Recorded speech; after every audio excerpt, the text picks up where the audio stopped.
사랑하고 축복합니다. 2025년 2월 28일 금요일 2월의 마지막 날입니다. 오늘도 예수님과 동행하는 기뻐하고 승리하는 복된 하루가 되시기를 축복합니다. 오늘 말씀 제목은 하나님의 큰 은혜를 받은 자라는 제목으로 함께 말씀을 나누고자 합니다. 오늘 본문은 누가복음 7장 36절에서 50절까지 말씀입니다. 한 바리새인이 예수께 자기와 함께 잡수시기를 청하니 이에 바리새인의 집에 들어가 앉으셨을 때에 그 동네에 죄를 지은 한 여자가 있어 예수께서 바리새인의 집에 앉아 계심을 알고 향유 담은 옥합을 가지고 와서 예수의 뒤로 그 발 곁에 서서 울며 눈물로 그 발을 적시고 자기 머리털로 닦고 그 발에 입 맞추고 향유를 부으니 예수를 청한 바리새인이 그것을 보고 마음에 이르되 이 사람이 만일 선지자라면 자기를 만지는 이 여자가 누구며 어떠한 자 곧 죄인인 줄을 알았으리라 하거늘 예수께서 대답하여 이르시되 시몬아 내가 내게 이를 말이 있다 하시니 그가 이르되 선생님 말씀하소서. 이르시되 빚 주는 사람에게 빚진 자가 둘이 있어 하나는 500데나리온을 졌고 하나는 50데나리온을 졌는데 갚을 것이 없으므로 둘 다 탕감하여 주었으니 둘 중에 누가 그를 더 사랑하겠느냐. 시몬이 대답하여 이르되 내 생각에는 많이 탕감함을 받은 자니이다. 이르시되 네 판단이 옳다 하시고 그 여자를 돌아보시며 시몬에게 이르시되 이 여자를 보느냐. 내가 네 집에 들어올 때 너는 내게 발 씻을 물도 주지 아니하였으되 이 여자는 눈물로 내 발을 적시고 그 머리털로 닦았으며 너는 내게 입 맞추지 아니하였으되 그는 내가 들어올 때부터 내 발에 입 맞추기를 그치지 아니하였으며 너는 내 머리에 감람유도 붓지 아니하였으되 그는 향유를 내 발에 부었느니라. 이러므로 내가 내게 말하노니 그의 많은 죄가 사하여졌도다. 이는 그의 사랑함이 많음이라. 사함을 받은 일이 적은 자는 적게 사랑하느니라. 이에 여자에게 이르시되 네 죄 사함을 받았느니라 하시니 함께 앉아 있는 자들이 속으로 말하되 이가 누구이기에 죄도 사하는가 하더라. 예수께서 여자에게 이르시되 네 믿음이 너를 구원하였으니 평안히 가라 하시니라. 아멘. 오늘 말씀 제목은 하나님의 큰 은혜를 받은 자라는 제목으로 함께 말씀을 나누고자 합니다. 오늘 본문은 시몬이라고 불려지는 바리새인 집에서 일어난 사건의 내용입니다. 바리새인 집에 예수님이 초대되었습니다. 그런데 그때 죄 지은 한 여자가 예수님에게 와서 향유를 담긴 그 옥합을 깨뜨리고 또 자기 머리털로 예수님의 발을 씻겨드린 입 맞추는 그런 일이 있게 됩니다. 이 시몬이라고 불려지는 바리새인은 속으로 예수님이 정말 선지자라면 이 여인이 죄 많은 것을 알고 있을 것인데 왜 죄인의 섬김을 받고 있는가 하면서 반감적인 감정을 가지게 되는 것이죠. 그 생각을 아시고 예수님은 두 빚진 사람의 비유를 통하여서 죄의 용서 그리고 복음의 중요한 핵심적인 내용을 말씀해 주시는 것이 오늘 본문의 핵심입니다. 오늘 말씀에 보면 예수님께서는 바리새인인 이 시몬에게 빚을 탕감해 준 두 사람의 비유를 말씀하십니다. 물론 죄 많은 여인을 내심으로 정죄하는 시몬을 교훈하기 위한 비유였습니다. 그러나 이 비유는 단지 시몬뿐만 아니라 만 세대들을 향한 하나님의 중요한 메시지라는 것을 알아야 합니다. 자, 오늘 이 비유를 보겠습니다. 한 채권자에게 빚진 두 사람이 나옵니다. 한 사람은 500데나리온의 빚을 졌고요. 한 사람은 50데나리온의 빚을 졌습니다.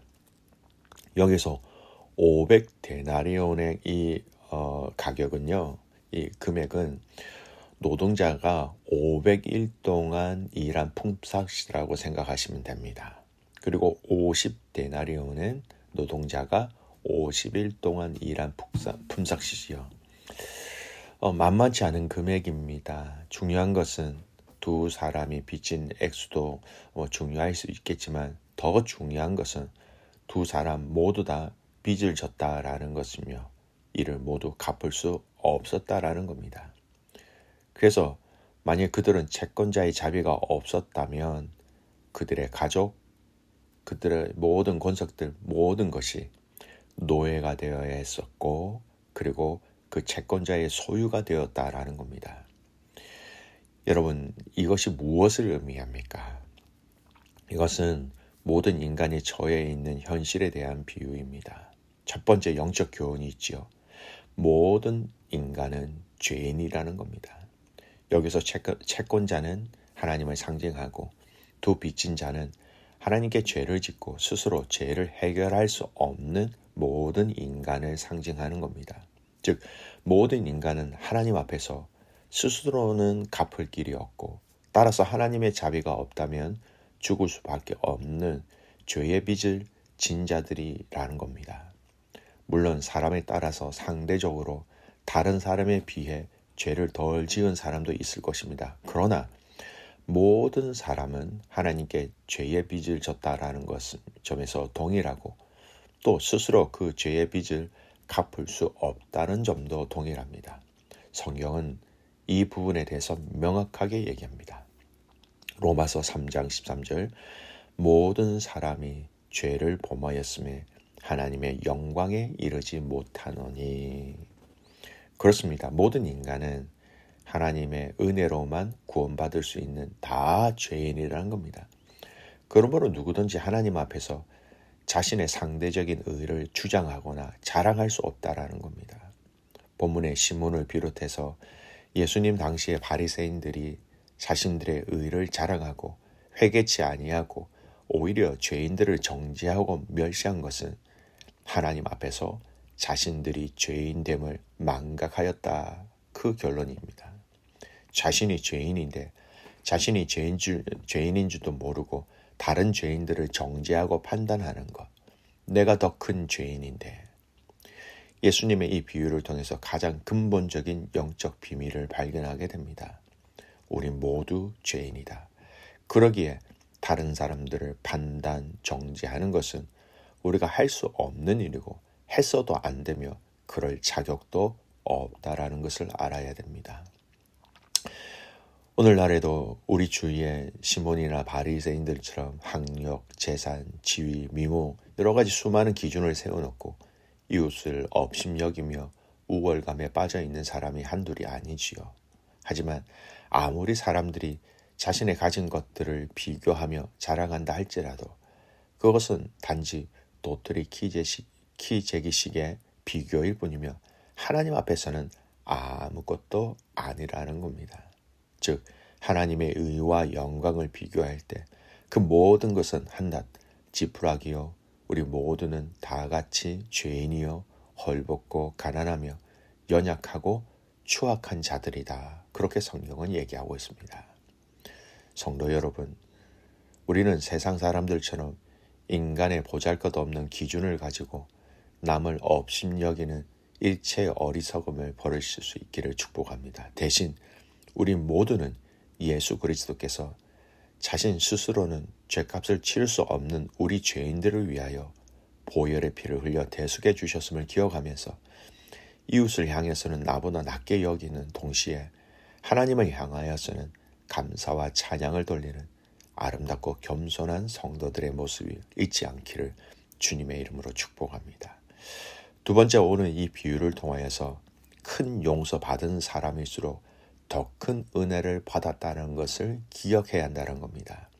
바울이 나는 죄인 중에 괴수라고 얘기하죠. 디모데전서 1장 15절 밑보다 모든 사람이 받을 만한 이 말이여 그리스도 예수께서 죄인을 구원하시려고 세상에 임하셨다 하였도다. 죄인 중에 내가 괴수니라. 자신이 가장 큰 죄를 지었다라는 것입니다. 그것을 정말로 인정하고 또 그것은 그의 진실한 고백이었습니다. 그런데 이 고백을 진실함으로 하였기 때문에 그는 다음 영적 유익을 얻게 되는데 그 유익이 무엇이냐? 내가 가장 큰 죄인이었으니, 가장 큰 용서를 받았으니, 내가 가장 큰 은혜를 받았다라는 결론을 자연스럽게 도출할 수 있습니다.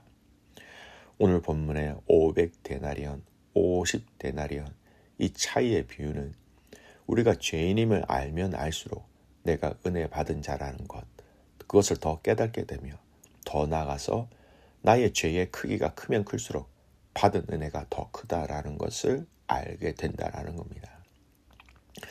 로마서 5장 20절에 이에 대한 성경적 원리를 찾을 수 있습니다. 로마서 5장 20절 율법이 들어온 것은 범죄를 더하게 하려 함이라. 그러나 죄가 더한 곳에 은혜가 더욱 넘쳤나니. 이 구절은요, 인간의 죄가 많으면 많을수록 하나님의 은혜가 더욱 크다라는 진리를 강조합니다. 이는 죄가 깊어질수록 하나님의 은혜가 더욱 풍성하게 역사하여 죄를 용서하시고 구원의 길로 인도하신다라는 겁니다. 여러분, 우리가 말로만 나는 죄인입니다. 우리는 죄인입니다. 그렇게 고백하지요. 근데 그 진실한 그 고백이 깊어지면 깊어질수록 내가 가장 큰 죄인이다라는 것, 그것을 뒤집어서 설명할 수 있다면 그 가장 큰 죄인에게 가장 큰 은혜를 베푸신 하나님을 기억할 수 있다라는 것이지요. 사랑하는 성도 여러분, 오늘 이 시대를 살아가면서 우리 모두가 죄인이다. 이것은 성경을 통해서 우리가 다 받아들이고 인정하고 또 그렇게 고백하고 있다. 그러나 한 단계 더 나아가서 내가 더 큰 죄인이다. 내가 더 큰 죄를 지었다. 내가 바라보고 내가 관계하는 어떤 사람들보다 내가 가장 큰 죄를 지었다라는 것을 내가 인정하고 고백할 때에 다른 사람들을 정죄할 수 없습니다. 그리고 내가 가장 큰 죄인이기 때문에 내가 가장 큰 하나님의 은혜를 받았다라고 고백할 수밖에 없는 것이지요. 사랑하는 성도 여러분, 오늘 이 2월의 마지막 날, 오늘 이 말씀의 묵상을 통하여서 우리 모두가 죄인인데 그 중에 내가 가장 큰 죄인이라는 이 믿음의 고백을 통하여서 하나님의 은혜, 하나님의 사랑을 다시 한 번 더 점검하고 누리며 맛볼 수 있는 복된 하루가 되시기를 주님의 이름으로 축복합니다. 아멘. 기도합니다. 하나님 아버지 감사합니다. 죄인인 우리를 사랑해 주셔서 감사합니다. 사도 바울처럼 우리가 가장 큰 죄인임을 알게 하시고 그 죄를 용서해 주신 예수 그리스도의 그 십자가의 사랑을 오늘도 가슴 깊이 누리게 하시고 체험하게 하시고 또 사랑하게 하여 주시옵소서.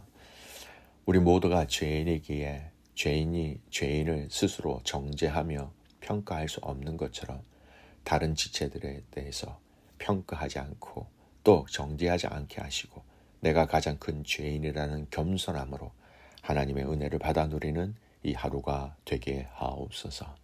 그렇게 행하실 주님을 신뢰하며 살아서 역사하시는 예수님의 이름으로 감사하며 기도드리옵나이다. 아멘.